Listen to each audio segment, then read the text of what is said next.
Hi, everyone. You're listening to episode 64 of the Fifth Meeple Board Game Podcast. Thanks so much for inviting us to your table.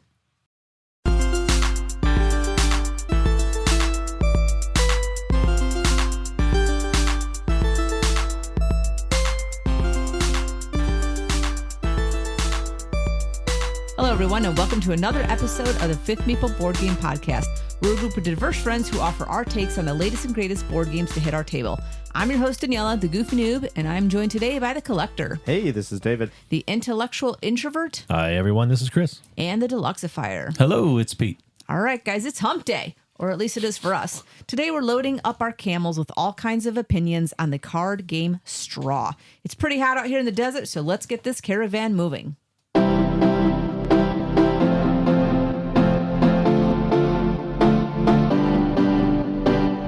Straw is a 2 to 6 player hand management and push your luck card game that has you piling items on top of a camel until it breaks under all that weight. The deck consists of 64 total cards. Play begins with each player being dealt 4 cards and a poor, worried camel at the center of the table. On your turn, you choose 1 card from your hand and place it on top of the camel, adding its value to the previous total, announcing the new total to the table, and drawing a new card to replenish your hand. If the new total is less than 50, the camel is still fine and play continues to the next player. If the total exceeds 50, however, the round ends. The player who broke the camel's back scores no points for the round, while everyone else scores points equal to the value of cards in their hand. The card deck includes 4 cards of each number from 1 to 10, but there are also several special cards to spice things up. These include 6 reverse cards, which have no weight and reverse the direction of play. 4 Aladdin's Lamp cards, which allow the player to designate the weight to any number between 1 and 10. 4 copy cards, whose value is equal to the last card played. 9 flying carpet cards, valued between -1 and -9, that actually decrease the weight on the camel. And 1 straw card, which may only be played when the current weight on the camel is exactly 50. If this card is played, only that player scores for that round, equal to the value of the remaining cards in their hand. The game consists of a number of rounds equal to the number of players, with cumulative scoring from round to round. At the end of the game, the player with the most points wins and spits on the other players. Straw was designed by Richard James and was first published in 2006 by AEG. All right, guys, what is it about Straw that makes you want to do the Humpty Hump? Any game with camels is good. No, I actually got to say, you guys gifted this game to me for my birthday, and I really appreciate it. It is a fun game, and I really enjoy it. We do play it at work a lot. It's a fun game, but there's also some thinking to do, because you'd be surprised at how poorly you do doing mental math, even when it's just addition, but with up 10 or down 10, you know, we actually don't play this on Fridays because it's a little bit too taxing. We'll play it earlier in the week. So that's just hilarious. A shout out to my crew at lunch table. They know what I'm talking about, because I usually bring out a pile of games and then we decide which ones to play. So usually it's not a Friday night game. That's funny. I can relate. I think one of the funny things about this game is when you are doing the additions and subtractions and it's been a day and you're like counting under the table like on your fingers, and Chris is going, "Oh, you don't know how to subtract by 6." You're like, "No, I don't know my 6 tables." So no, it's funny. Well, then the total goes negative. You just walk away from the table. Yeah, it's like, never mind. -4. Like, yeah. Yeah, but it is really, really easy to learn, though. If you don't understand how to play this game, you're just not trying. Or maybe it's Friday afternoon or something like that. But I played this game with my entire family, including my wife and my son. My son is the mega gamer and only likes the heavy stuff, and my wife doesn't really want to play anything. We were able to all 4 get around the table, played a couple of times. That's great. Really easy, and it can be fun. I think those are the important games to look for, like just as a broad statement. The games you can bring multiple different kinds of players to are really what's key, I think. And even in the gaming community, you should be very aware of what those games are. I know we were just sitting around here talking about that. We believe this game needs to go back into print again. This is one of those. Pete, you're probably twice as rich as you were from what we bought the game for, because it's just like not print anymore. But yeah, this is a really good game that brings, I think, a lot of different types of people to the table. And there's a lot of fun swings in the game, too, as that camel gets loaded up and what's getting tight, and then someone throws a negative card on there, or maybe you thought you were going to be able to do something, loading that camel up to 49 and seeing what someone does, and then they reverse it on you, and then you double reverse it on them, and things like that, the minus at the right time. There's a lot of swings in a game that you look at and say, well, how can that be fun? And then you play it, and it's like, holy cow, that was tons of fun. Yeah. There's a little bit of strategy with it, too, on what you hold, because as you mentioned, some of those cards, if you do go, or if somebody else, breaks the camel's back, you score the cards in your hand.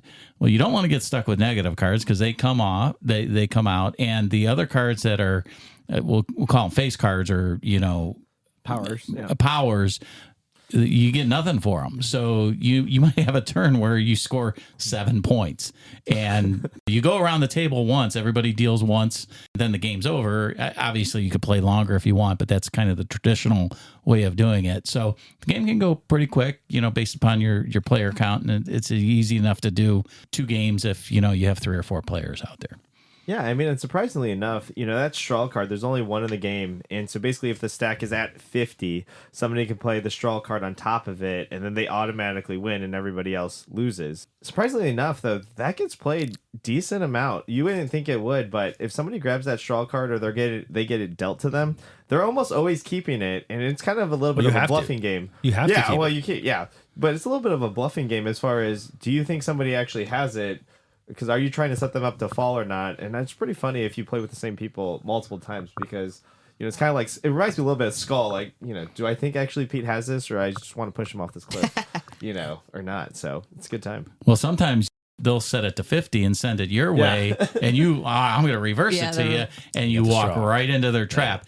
And it does happen more often than you think that somebody does play that straw and negates everybody else's score, and they, score not tons of points, but more than you. Yeah. All right. Anything about straw that, for you guys, makes it feel like a really bumpy ride? I mean, to me, it's just that it's hard to find. I mean, I will say that's a negative of this game. I got introduced to it. I think it was maybe even Pete said something about it. I watched something online, and then I was like addicted. I was like, I got to get this game. This looks like a game that would be up my alley to teach people. And I think that's a big negative aspect because I think this game is actually really great for what it does, but you just can't find it. I think that's a negative for me on this. Yeah, the first time I played this game was a game night that I was introduced to it. I'm like, this is good. It was earlier in my revival of playing games and that I was looking to play, just about anything. And thinking of games that I could play with other people. This is a good one. And it was out of print. And I looked online and I was like, I saw one at that time, for like $40. I'm like, man, that's a lot for a deck of cards.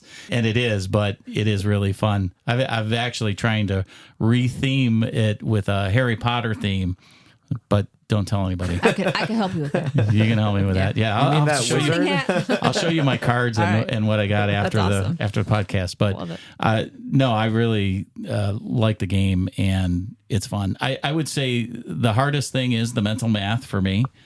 And quite honestly, it's probably a good thing to play games like that to keep your brain fresh because it is amazing how hard it can be, especially, at the end of the day or whatever. And I think this also is a good game. Maybe you have younger kids that are just learning their addition and subtraction, say probably second, third grade. It would be good for them to practice that math. Yeah, interesting. Pete, No, go ahead. I said, Pete, I want to see an expansion in your game with multiplication and division. Just trying to throw that out there. Divide by 2. That's great. I'll pass Fractions. on that one. I'll pass on that one. But you talked about the math and all that. If you somehow then lose track of what the total is on that, which, how are you going to do that? Well, the doorbell rings, your dog barks, someone says something, and then you're like, okay, what was the total? You can't put it back together. Even if you go through the stack, you see one of those, that you could set anywhere from 1 to 10. Okay, then you can't recreate it, and that happened at least once in a couple games that I was playing just with my family at home. We're like, I think it was so and so, and then we just go with it.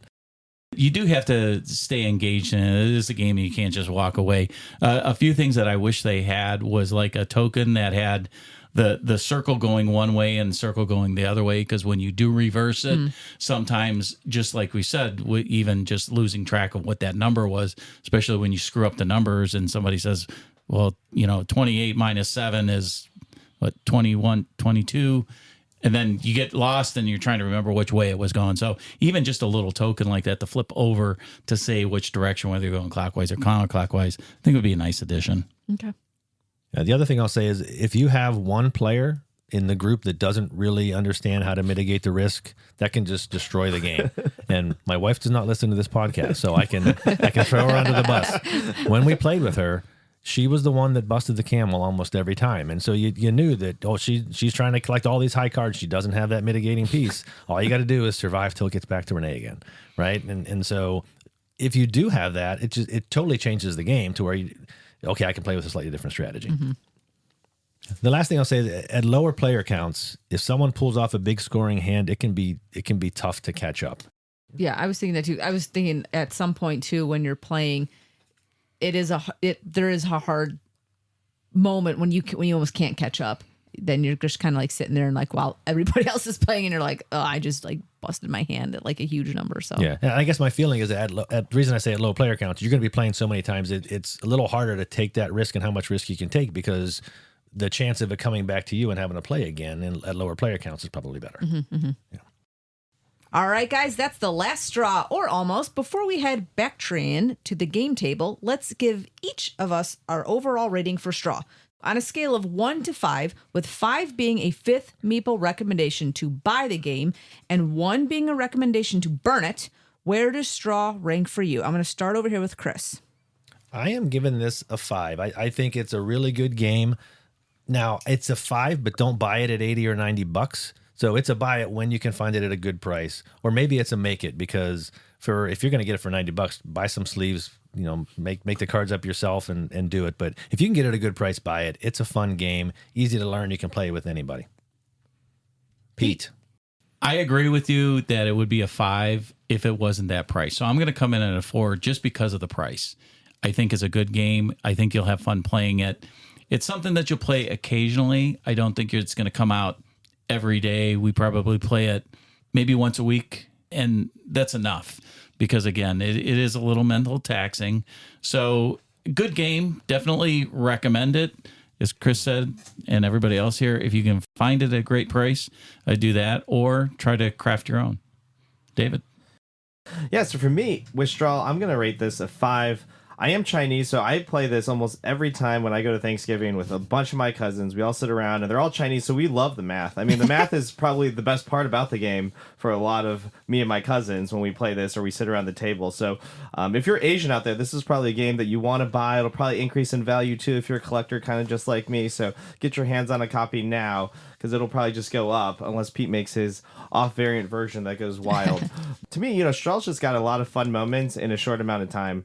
And, I know one of the things that they were talking about, too, is, if you do get behind, if you play, because we play points normally, but you could always play a method where, just winner, whoever wins a couple games, but it's not as fun because it's not that push your luck with what's in your hand. But, you can mitigate that a little bit. But I love Straw. I'll play this anytime somebody wants to put it out on the table. I'm happy to bring it. It's a quick game. It'll play in about 10, 15 minutes, and you can move on to something else. So. Anyways, moving on to Daniela. All right, yeah, I have to give this a 5. This is just an overall great game. I mean, at $45, $90, hard pass, but I have hope out there that somebody has returned this or put this up at their local half-price books or somewhere, and that somebody's going to get lucky for a couple bucks and they'll be able to find it. I believe that for someone today.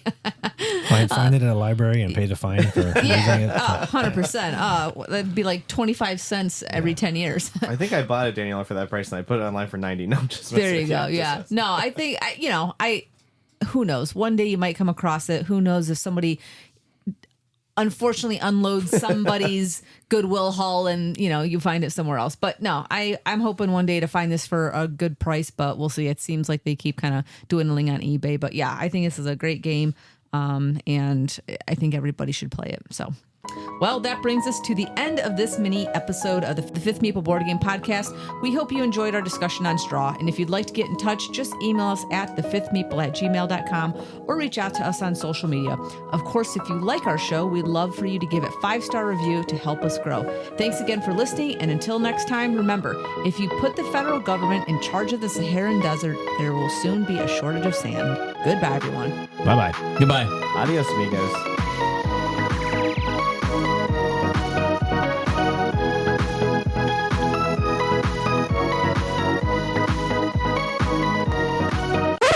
Before we head, what is this word? Backtrain?